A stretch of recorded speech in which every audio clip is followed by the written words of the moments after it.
মামি তুমি আমার মায়ের মতো, তুমি আমায় জোর করো না। আমি পারবো না। মামা বাড়িতে আসলে কিন্তু আমি সব বলে দিব। মামি বলল, তোর মামা তো দুর্বল, পারে না, তাই আজ তোকে দিয়ে বাকি বিষয়টা গল্পেতেই বলছি। সবেমাত্র পড়াশোনা শেষ করে বাসায় বসে আছি, এই অপেক্ষায় যে কোনো এক রাজকুমার আমাকে নিয়ে তার রাজ্যে চলে যাবে। অবশ্য এসব যে শুধু গল্পতেই মানায় তা আমার বিয়ের দ্বারাই প্রমাণিত হলো। কারণ আমার বাবা মা বিয়ের জন্য আমাকে এক বুড়োকে খুঁজে এনে দিল। আমারও পোড়া কপাল। ভেবেছিলাম রাজপুত্রের কথা, আর এখন তো দেখি বুইরা বাবা। যাই হোক বন্ধুরা, সময় মতো আমার স্বামী আমাকে দেখতে এলো, তার কিছু বন্ধু এবং তার বোনের ছেলেকে নিয়ে। বন্ধুরা, যদি সম্ভব হতো তাহলে তার বোনের ছেলের সাথে আমি বিয়ে করে ফেলতাম, কারণ তাকে আমার পছন্দ হয়েছিল। তবে তা সম্ভব নয়, কারণ সে তো আমার বয়সে ছোট। কেন এ কথা বললাম তা জানতে হলে তোমাদের পুরো গল্পটি মনোযোগ দিয়ে শুনতে হবে। আমার স্বামীর নাম রিদওয়ান। তার বিরাট এক ব্যবসা আছে। কম করে হলেও 20 থেকে 30 লক্ষ মানুষ তার আন্ডারে কাজ করে। কোনো রকম টাকা পয়সার অভাব নেই তার। আর হয়তো এটাই মূল কারণ তার সাথে আমার বিয়ের। অবশ্য এতটাও বুড়ো নয়, তবে সে একটু দুর্বল প্রকৃতির মানুষ। সময় পার হলে যা হয় আর কি। যাই হোক বন্ধুরা, ধুমধাম করে বিয়েটা হয়ে গেল। বিয়ের পর বাংলাদেশের এমন কোনো জায়গা ছিল না যে আমরা ঘুরিনি। টাকার অভাব না থাকায় এসব নিয়ে কখনো সমস্যায় পড়তে হয়নি। যাই হোক, ঘোরাঘুরি শেষ করে অবশেষে আমরা বাসায় ফিরলাম। নতুন বাসা আমায় উদ্দেশ্য করে কেনা হয়েছে, তাও আবার শহরের ভিতরে। এখান থেকে সবকিছুই কাছে, যে কোনো সময় ইচ্ছা করলে যে কোনো জায়গায় যাওয়া যায়। আমার স্বামীরা মাত্র 2 ভাই বোন। সে এবং তার একটা বোন আছে।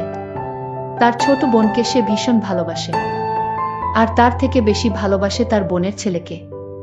ওই যে বলেছিলাম আমার বিয়েতে এসেছিল, সেই ভাগিনা। বোনের ছেলে আমার স্বামীর চোখের মণি। পড়তে বসতে যেখানেই পারি তাকে নিয়ে ঘুরে বেড়ায়। শুধুমাত্র আমাদের হানিমুনের সফরেই বাদ পড়ল সে। তবুও তার যদি সাধ্য থাকতো তাকেও নিয়ে যেত। ভাগিনা এবার এসএসসি পরীক্ষা দিয়ে পাশ করেছে, ভালো কলেজে পড়বে। তাই মামা অর্থাৎ আমার স্বামী তাকে ফোন দিয়ে বলল সে যেন সবকিছু গুছিয়ে আমাদের বাসায় চলে আসে। আমাদের বাসায় আমি এবং আমার স্বামী ছাড়া আর কেউ থাকে না। কাছের মানুষদের কথা বাদ দিলাম, প্রায় 7 থেকে 8 জন কাজ করত আমাদের বাসায়। তার ভেতর 5 জন ছিল মেয়ে।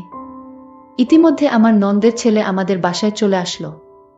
এসে মামি মামি বলে আমাকে ডাক দিয়ে বলল, হ্যাঁ বন্ধুরা, এটাই সেই ভাগ্নে, আমার স্বামীর চোখের মণি। আমি বললাম, আসো আসো, তোমার জন্যই তো অপেক্ষা করছিলাম আমি। তার সব কিছু তার রুমে নিয়ে রাখতে বললাম। আমি বললাম, চলো সাজিদ, রুমে আসো, ফ্রেশ হয়ে নাও, তারপর আমরা গল্প করব। সে বলল, ঠিক আছে মামি, চলো। এই বলে আমি তাকে আমার রুমে নিয়ে গেলাম।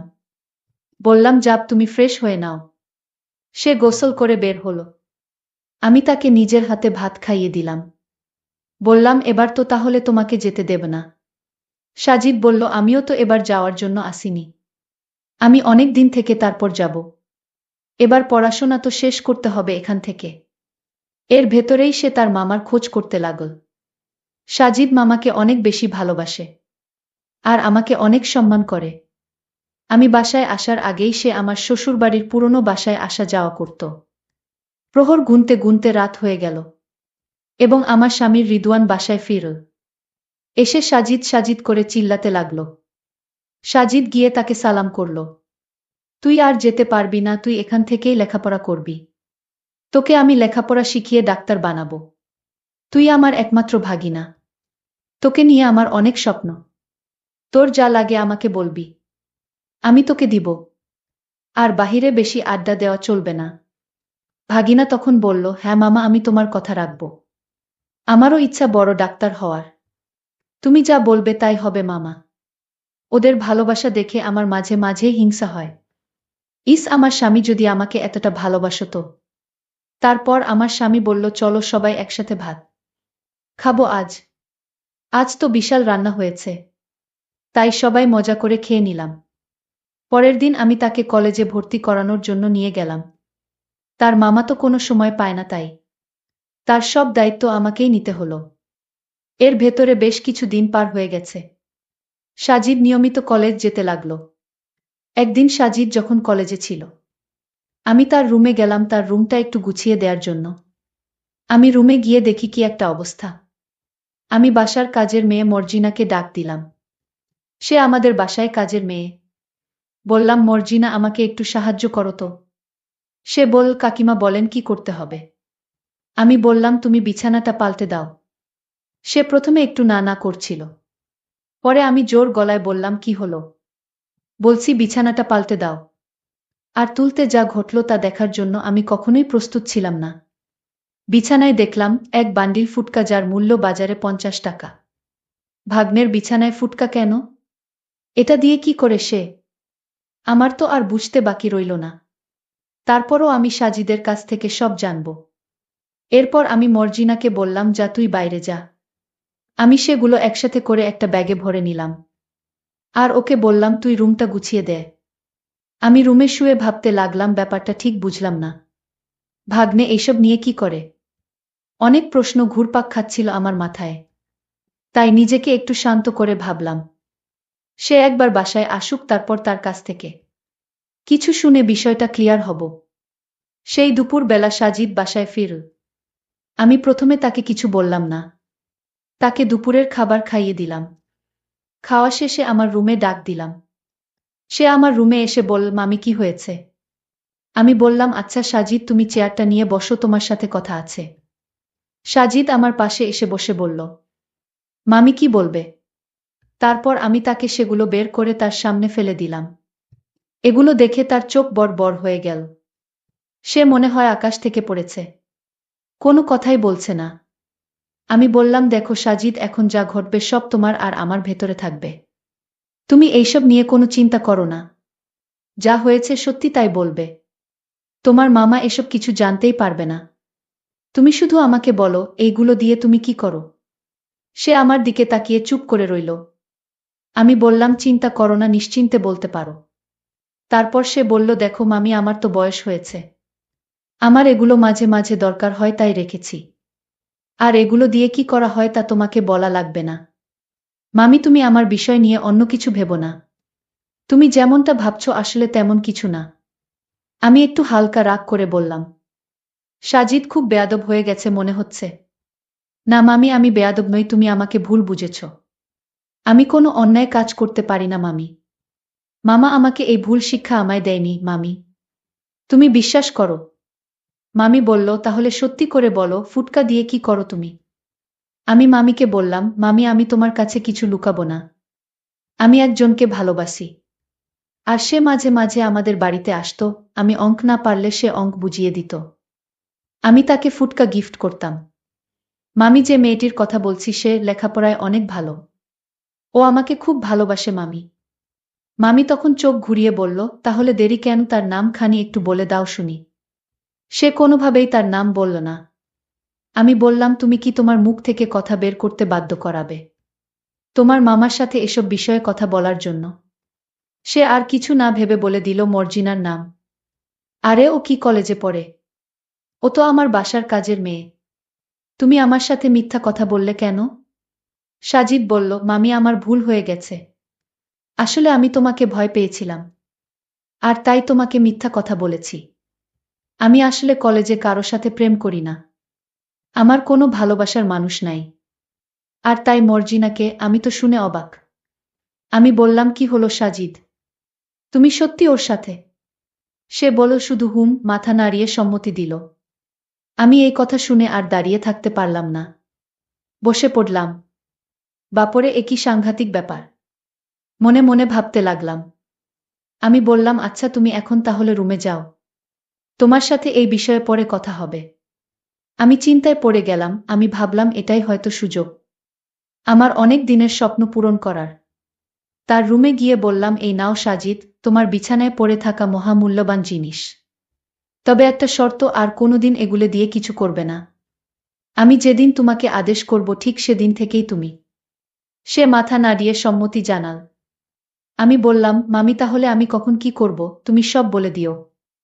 আর এইগুলো তো আমার আর প্রয়োজন নেই। এই জিনিসগুলো ঘর থেকে ফেলে দেই মামি তাহলে। মামি বলল, না, ফেলতে হবে না। তাহলে কি করব? মামি বলল, আগামীকাল রাতে আমি সব বলবো। সাজিদ বলল, ঠিক আছে মামি। পরের দিন রাতে মামি খাওয়া দাওয়া শেষ করে মামি বলল, সাজিদ, আমার রুমে আসো, কথা আছে। আমি মামির ডাক শুনে মামির রুমে গেলাম। মামি বলল, দাঁড়িয়ে থাকতে হবে না, চেয়ারটা নিয়ে বসো। আমি মামির কথামতো চেয়ারটা নিয়ে বসলাম। মামি বলল, তুমি যে ঘরের ভিতর এই বাজে জিনিসগুলো রাখো, তোমার মামা জানলে কি হবে? একবার কি ভেবে দেখেছ? মামি, তুমিই তো দেখেছ, আর কেউ তো জানে না। মামি বলল, আমিই জানি, কিন্তু আমি বলবো না যদি আমার কিছু কথা অক্ষরে অক্ষরে পালন করো। আমি বললাম, ঠিক আছে মামি, আমি তোমার সকল কথা রাখব। তাও মামাকে কিছু বলো না। ঠিক আছে তাহলে মামি, বলো তোমার কি এমন কথা? আমি বললাম, দেখো, তোমার মামার অর্থসম্পদের কোনো অভাব নেই, টাকা পয়সা গাড়ি বাড়ি সবই আছে, কিন্তু তোমার মামার অনেক দুর্বল পয়েন্ট আছে। তোমার মামা পারে না। সাজিদ, আমি তোমাকে প্রথম যেদিন দেখেছিলাম সেদিন থেকে আমার একটা ইচ্ছা মনের ভিতর জাগলো।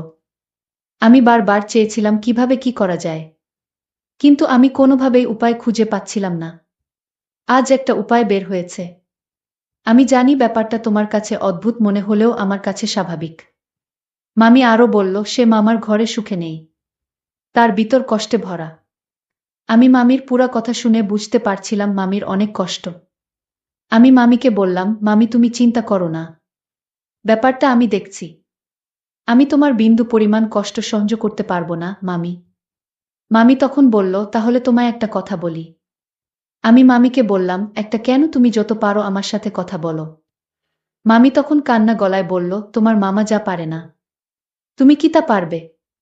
আমি মামির কথা শুনে চমকে উঠলাম, মামি তুমি কি বলছো এসব? আমি পারবো না মামি। মামি তখন রাগ করে বলল, কেন পারবি না? আমি তোমার কাছে আমার মনের কষ্টের কথাগুলো শেয়ার করলাম।